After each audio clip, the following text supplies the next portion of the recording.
Good morning, everyone, and welcome to Write for Your Life. I'm Caleb. And I'm Timothy. How you doing this week? Uh, Pretty good, all things considering. So you remember how I said I needed to get sleep last night? Uh-huh. Well, that didn't exactly happen.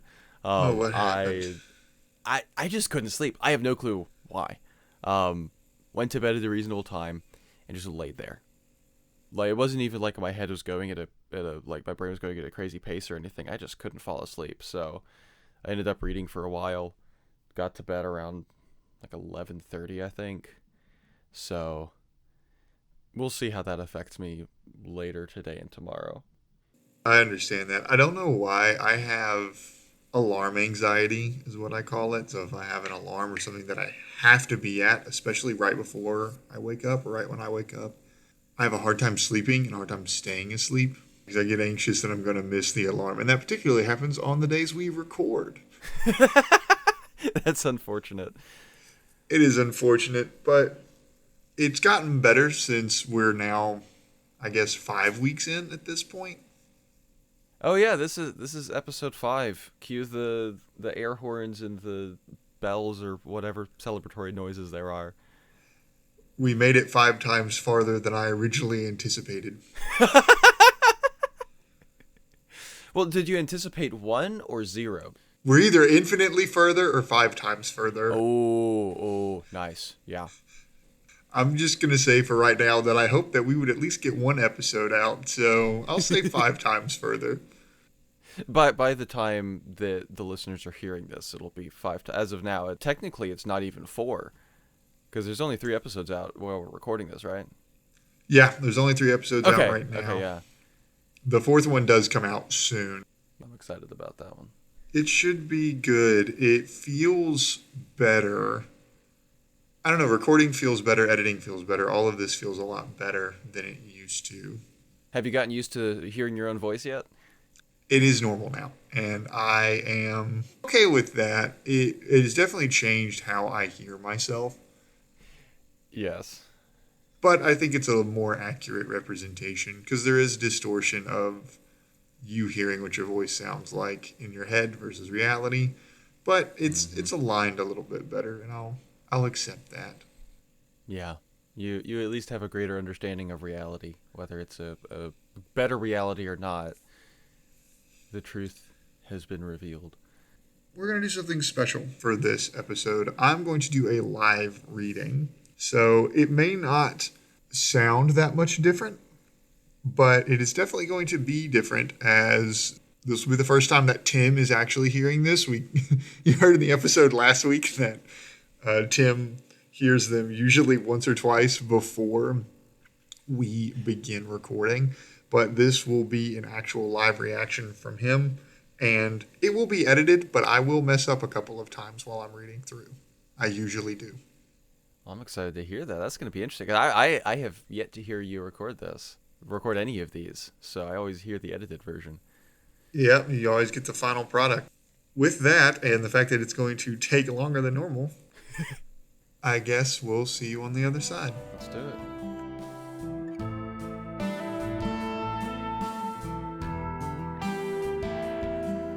Blood-soaked love letters. I am not a gentle man with gentle hands. My hands are not meant for softly holding a quill and lightly scrawling words on paper.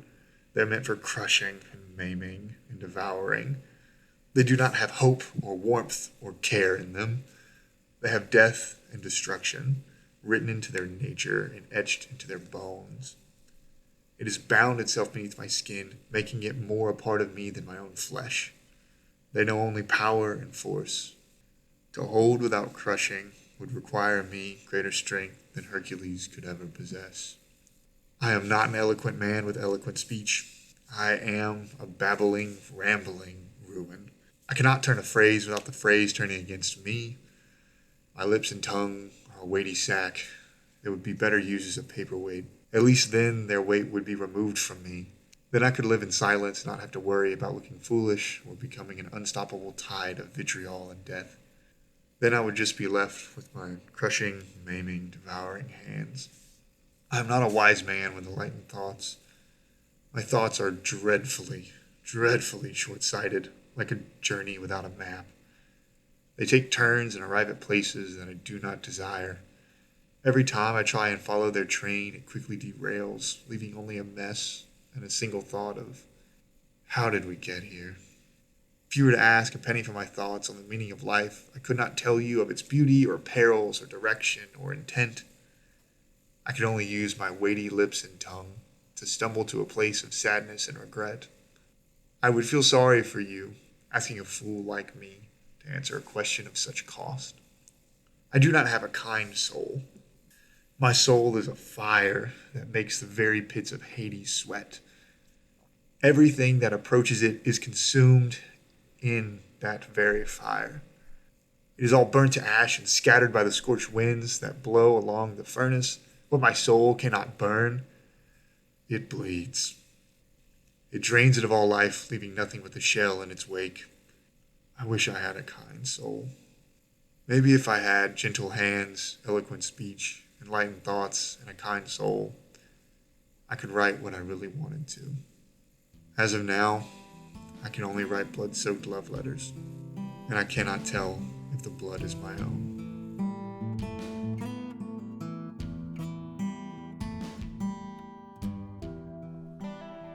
Oh boy, that was very nerve-wracking for me. Tim, what did you think? Uh, you didn't seem nervous to me, if that makes you feel better. Boy, I'm a good liar then. This is one where I didn't have nearly as clear picture of it going in, because there's a lot of ways you can take the interpretation of this piece. And I think what I got from you, especially at the beginning and the end, and maybe that's where I was paying most attention to that and not as much the words. Um, I had this image of exasperated despair, almost. I don't know if that's exactly what you were going for, but that that is what I pictured in my head as this person. Not frustrated is the wrong word, but there's definitely kind of a despair and throwing up the hands and being like, I wish I wasn't, but this is who I am. Yeah, that's sort of the feeling. The mental image I have of this one is a man sitting at his desk trying over and over again to write something beautiful. And there's just like stacks and stacks and stacks and stacks of pages around. And just not being able to get down what he wants. If it's not very obvious, that man is me. I was gonna ask about that because it really felt like a self-reflection, and I could see how this would be, a piece for a character or something like that. But I don't know if it's apparent to the rest of the other people who've read it or are listening to it now. But this felt like you in that space, and this was your thought in that space. It's kind of funny. So I'm a large individual, and I've kind of always been a large individual. I'm not the biggest person that you'll ever meet in your life, but I am a bigger person. And as a result of that, even growing up, when you're larger than everyone else, it's really hard to be like as gentle as other kids. It's hard to not break things. It's hard to move about the world because you don't yet fully understand yourself and your size and your strength. And it leads to a lot of things happening that you wish didn't. I would accidentally bump into another kid and I would be like, oh, sorry, but it genuinely hurt them really badly. A kid once broke his nose from running into me. Wait, seriously? This is a fully true story. A kid accidentally ran into me and broke his nose. Like, it's not my fault that he runs into me, but you can't help but feel that Yeah. if this were anyone else, if this were any other circumstance, something like that doesn't happen. There winds up sort of being this theme throughout my life where I feel like I have a hard time. I have a hard time being kind. I have a hard time being gentle, whether that is intentional or not. Where does the elegant speech and the enlightened thoughts play into that? Because I'm assuming it's related in some way. Absolutely. If you think we sound really, really intelligent on this podcast, it's because we do a lot of editing. There's long pauses sometimes. There's long pauses. Literally, Tim asked that question, and I took a full 5 to 7 second pause. Even now, I've just taken a very long pause, not intentionally. I talk a lot. I do tend to talk a lot. And when you talk a lot, you find yourself saying a lot of dumb things, mostly because you say things before you're prepared to actually speak. And that leads to rambling. That leads to ruin. That leads to sometimes saying things without thinking about them. That leads to you saying terrible things and awful things to people that you wouldn't have normally said otherwise. All of that starts from your thoughts, right? Like if you speak before you think, that is only a bad thing if you don't think correctly the first time, which most of us have a very difficult time getting the first thought right because I know that I've seen something and I'm like, ah, man, that person's an idiot. You're like, I probably shouldn't say that. And sometimes you do. I think especially I'm not nearly as big as you are, so the whole you know accidentally breaking people's nose. I more break myself running into other people. I'm the kid who would have broken his nose on you, 100%. Yeah. Um, but the second and third stanzas especially, the lines, I cannot turn a phrase without the phrase turning against me. First off, absolute incredible line. That's just so good. But I mean that can relate. I relate very well to that. And just a lot of those, the thoughts short-sighted like a journey without a map, you know, taking turns and arriving at places that I do not desire.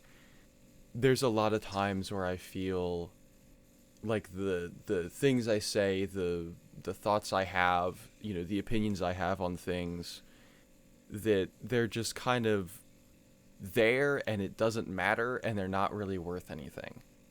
And I won't say that I have gotten better at not thinking that way. I think I'm just kind of, yeah, that's fine, you know? So I guess I kind of arrive at the same place where it's like, yeah, this is kind of frustrating, but that's who I am, at least for now, and so we work with it. I want to be clear. If you find yourself in this place, like I do, like we all do, it is okay to acknowledge where you're at and to not be happy with it and to sort of be upset and distraught and want something more. It is not okay to leave yourself there. Mm-hmm. In the Bible, there are a lot of psalms of sadness and lament, but that is not the only psalm that is written. There are other ones coming. Even most of those psalms, I think there's only one psalm, I don't remember which one it is. There's only one psalm that doesn't have at least a glimmer of hope at the end, or a glimpse of, hey, this is something bigger, this is something better that's coming in the future. Even in the depths of despair, there's always that. Right. And if you're listening to this podcast and you're having a really hard time, better days are coming. And there are people out there who really do care, even if you feel like you can't do anything well with your hands or your thoughts or your words or even your own soul. I think we all go through phases like that. Moving on from some of those themes, what was it like hearing me read it live? What was the live version like? I mean, we all listen to music and then we go to, I'm not comparing myself to a concert, but listening to a recording of something is not the same as listening to it live. It's why people pay lots of money for concerts. Yeah. What was it? Because all transparency, I did two takes. You're only going to hear one, obviously, but I did two takes here. So what was it like? Again, even though we're obviously not in the same place. Okay, I shouldn't say obviously. We're not in the same place right now.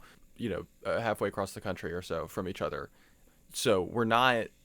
Caleb isn't sitting in front of me and reading this, but regardless, I'm hearing it through my headphones, just like I always do. We're on a Discord call, like we always are, but instead of pulling up a recording, he read it on the call, and just that difference, I cannot explain it. I don't think anybody will ever be able to explain it. There is a difference. It felt so much more personal. I could get more of how Caleb was feeling. I could feel more about what he was reading. I got more emotions from it. And I don't think any of that is Caleb reading differently, because he said he was nervous. If anything, he probably technically had less emotion and stuff in it than you normally do. But it felt like more. I can't explain it. You're 100% right. It's exactly like a live music. So I do a lot of swing dancing, and one of the instructors that I had once, he said that dancing to recorded music is just a rehearsal for when you're in front of a live band. And I think that's the best way to describe anything recorded versus live. That's exactly what it feels like. And I think the other cool thing was just getting to hear the process, because you're getting a sneak peek at me getting a sneak peek behind the curtain now. I got to hear you record through it once and then think about, did that feel the way I wanted it to? And then you decided no, and so you recorded through it again. And it was neat to see how not necessarily your interpretation, but how the verbal representation of your interpretation changed over those two recordings. It was really fun to see that. I recorded it, and then I was like, I'm nervous. I knew I was nervous. Yeah. Tim didn't pick up on that, but I was, and I was like, I'm not leaning into the bit as much as I would like to, which also, full transparency, I don't think I've fully leaned into the bit yet when it comes to recording one of these for nerves or for some other reason. One day I'll get there, but that's not today. I think that's exciting though, because we kind of get to see an evolution of you reading this stuff out loud, because you haven't normally done that much in the past, as far as I know. That's actually part of this podcast, right? Part of this podcast Mm-hmm. is us learning how to do all of this for the first time, right? Learning how to record, learning how to edit, learning how to do voiceovers, learning how to do live readings, learning how to write, learning all of these things is part of the podcast. It's part of the journey. It's part of why you listen. So that way you can follow along in our ups and our downs and be with us as we learn and grow. So speaking of learning, you gave me a nice little segue there. Another thing I wanted to ask about was your process for writing this. And we talked a lot about your general process for poetry last week. I already have an idea of how this happened, but the thing I want to specifically ask is, this is such a structured piece comparatively, I guess. Like, you've got your four main ideas, and then you have your conclusion. And so I guess the thing that I'm very curious about is how much of this was, okay, I know what each of these stanzas is going to be, and how much of this was just you sitting down with a feeling and then writing based on that. So I think I had the four main thoughts to begin with on this. I was like, okay, my hands, my mind, my speech, and my soul. And then I sort of just went from there and started writing it out. And this one is one of my older pieces. This is one of the first few that I wrote. I wrote this one. Gosh, does Google have it saved?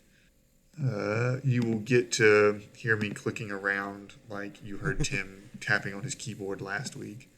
The Substack has it posted on January 7th, which means I think that would make it the second piece you ever posted. No, the third piece.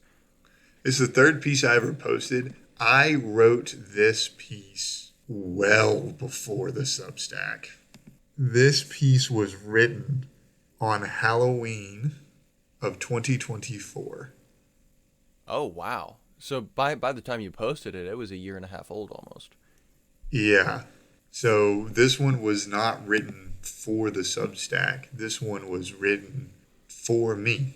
At the time when I was writing these, I had no plans of doing a Substack, doing this podcast. This was me writing for me.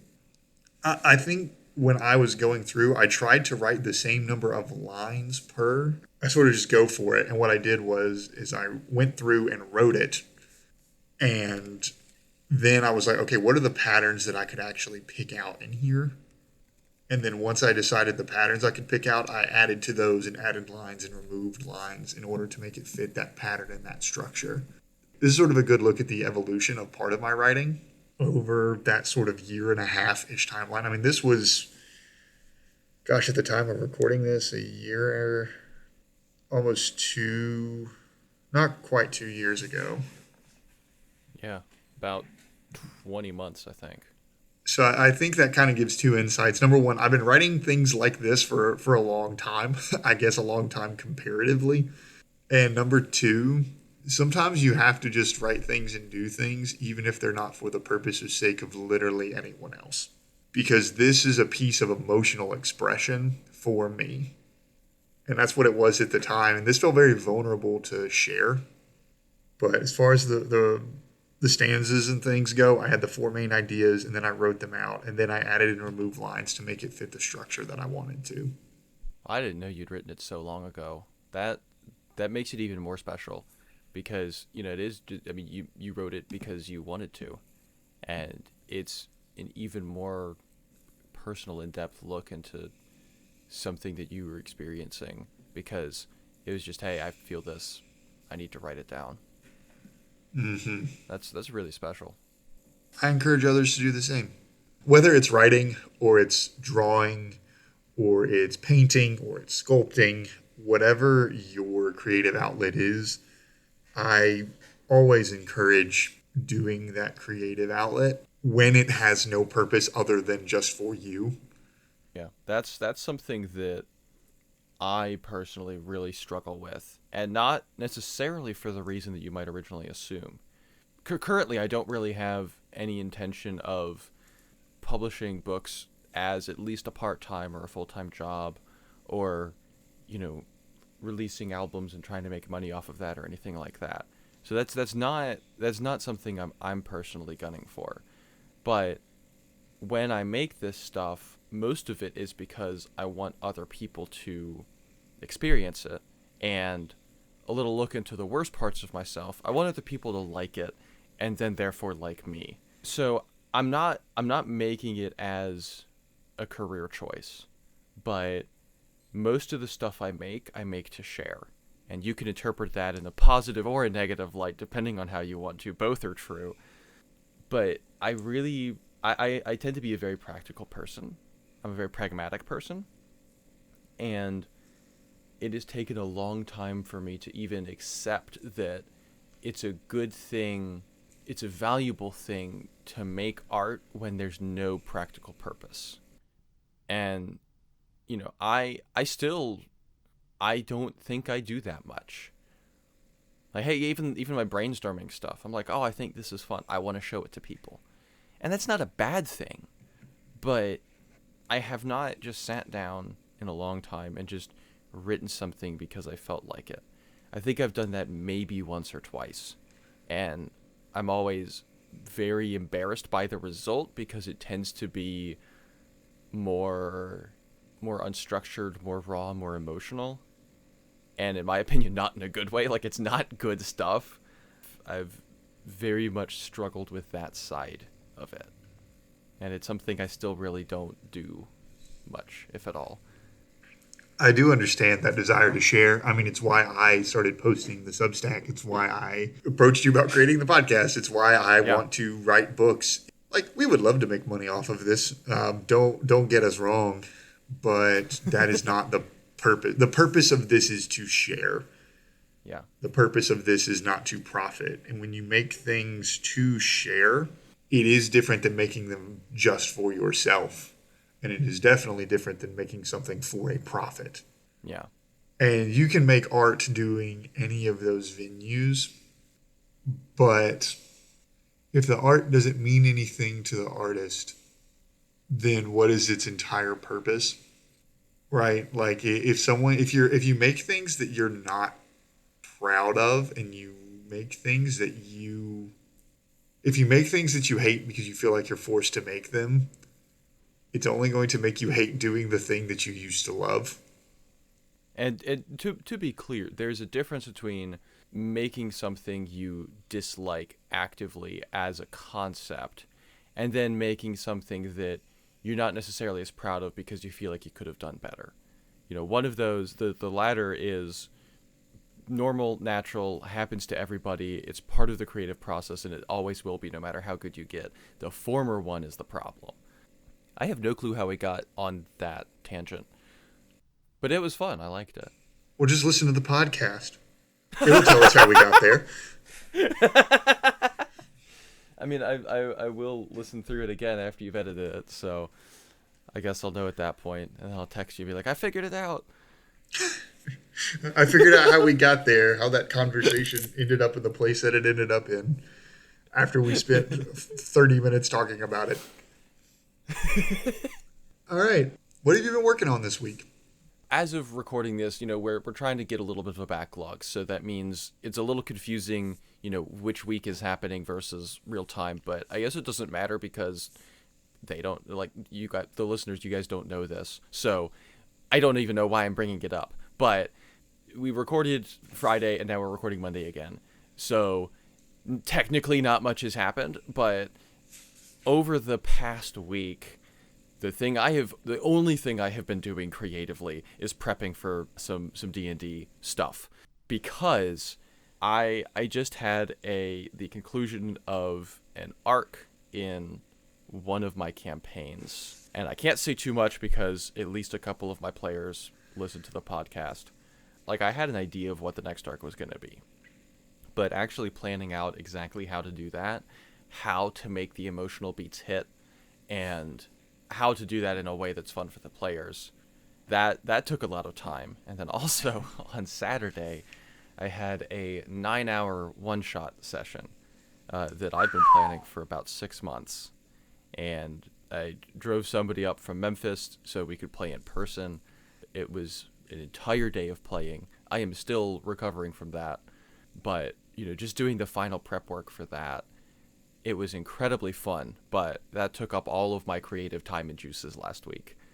So it's not. Didn't work on the book, but I did do a lot of writing, a lot of dialogue actually, because I had to.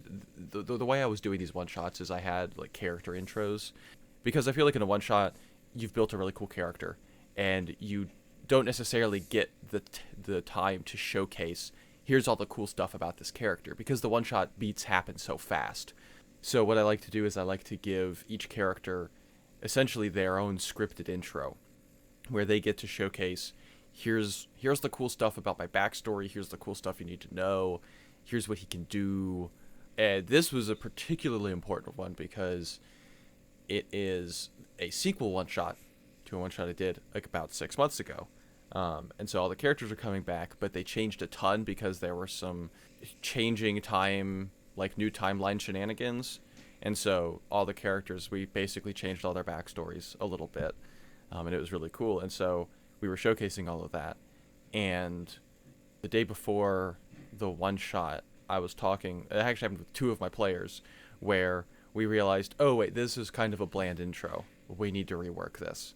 And so I ended up writing 2 full new intros, and I scripted them to music and all that, so it was a lot of work, but it was so worth it because it went off really well. But one of them in particular was a lot of dialogue, and it was a boardroom meeting where 2 people were trapping a third person into essentially publicly humiliating themselves, and then proceeded to fire them from the company, etc., etc. And that's not something I have ever written before. It stretched me creatively, but it was very, very fun. D&D is always a very fun and fascinating thing to play.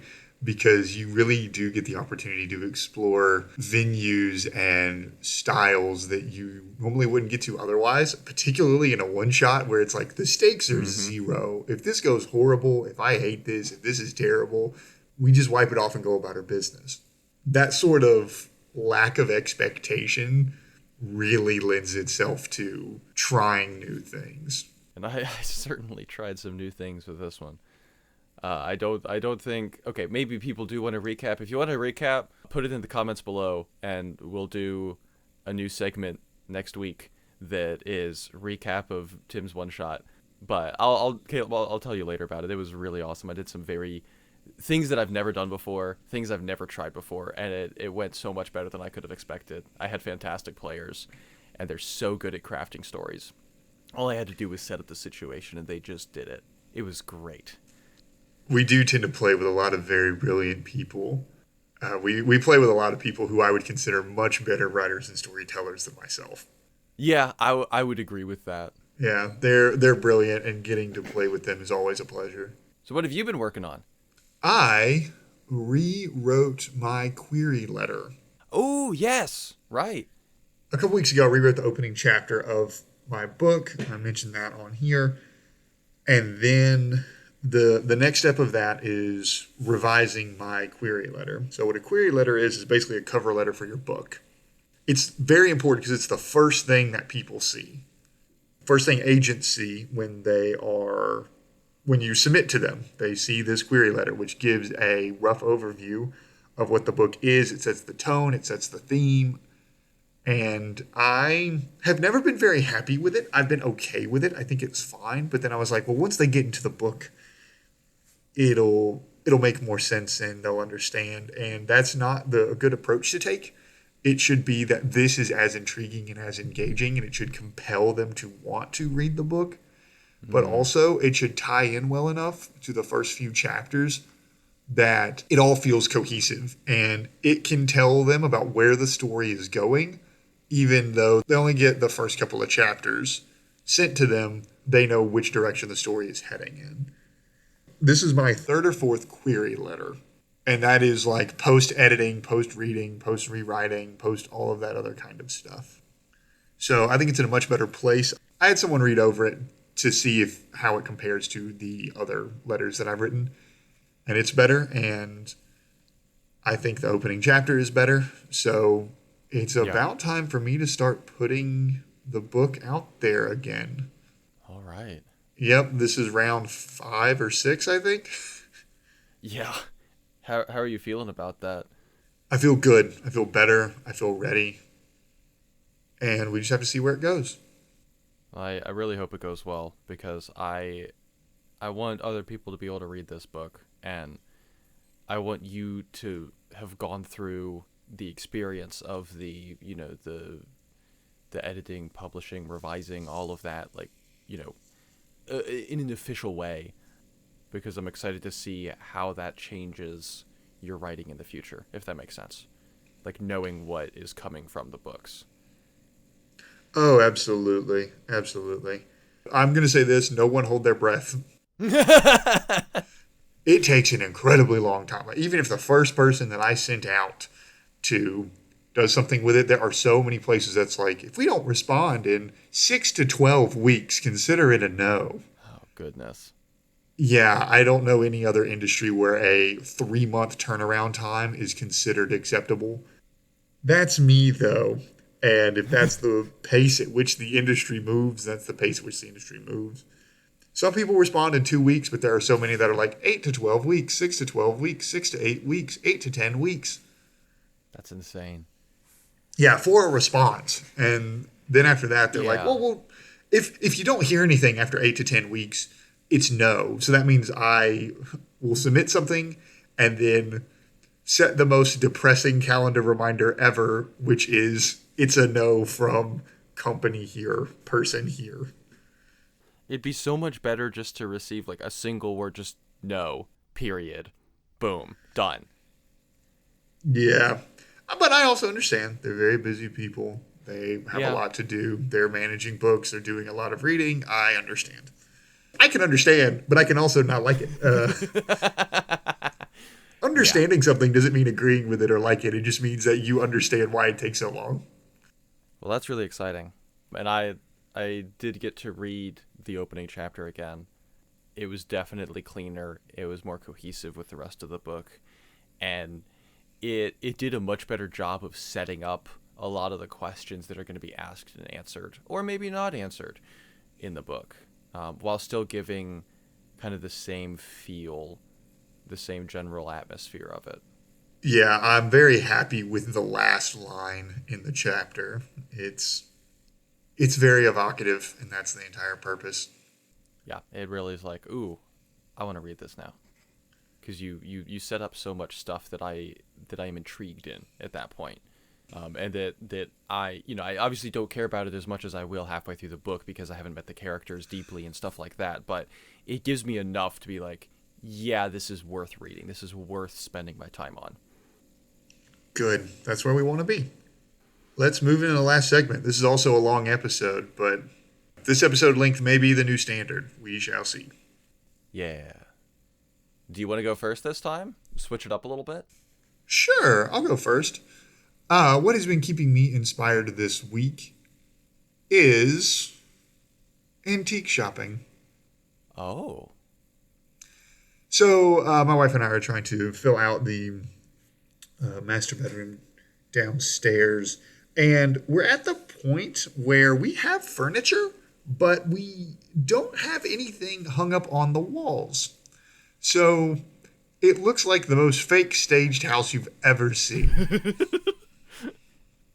The good news is we're trying to change that, and there's a really lovely antique shop out in a small town not that far from here. It's in an old movie theater, which is already pretty cool. Ooh. Yeah, like a very old movie theater, like a 40s, 50s movie theater. That's cool. The one thing that I love about antique shopping is everything's worn, everything's old. And so everything already comes with a variety of story behind it because Mm-hmm. that's how it ended up here. That's how it ended up in an antique shop, whether that is comics or whether that is a large mirror that we bought that is very heavy, or chairs or old paintings. Everything has a story, but also everything is wonderfully worn and has been beautifully loved. The saddest thing I can see is a book that's 100 years old that looks brand new because items have purpose. A lamp is meant to give light, a chair is meant to be sat in, a painting is meant to be looked at. When items are detached from their purpose, it makes me very sad. But in an antique shop, it is, hey, here's this thing that has been around and has been, used, and you also get a chance to now use this thing. And I think that that's wonderful. Yeah. And antique shopping is also one of my favorite things because there's so much neat stuff that I would never think of or see or anything like that. And then you go to an antique shop and you see this stuff and someone got this for a purpose and presumably they used it for that purpose for a while, maybe generations, maybe 5 years, and now it's moving on. And that's also very interesting because you never get answers to these questions, but you think, well, why did the person want this in the first place? And then now, why is it here as opposed to there? Did the person pass away? Do they no longer want it anymore? Is there something, a far more interesting story to how it got here?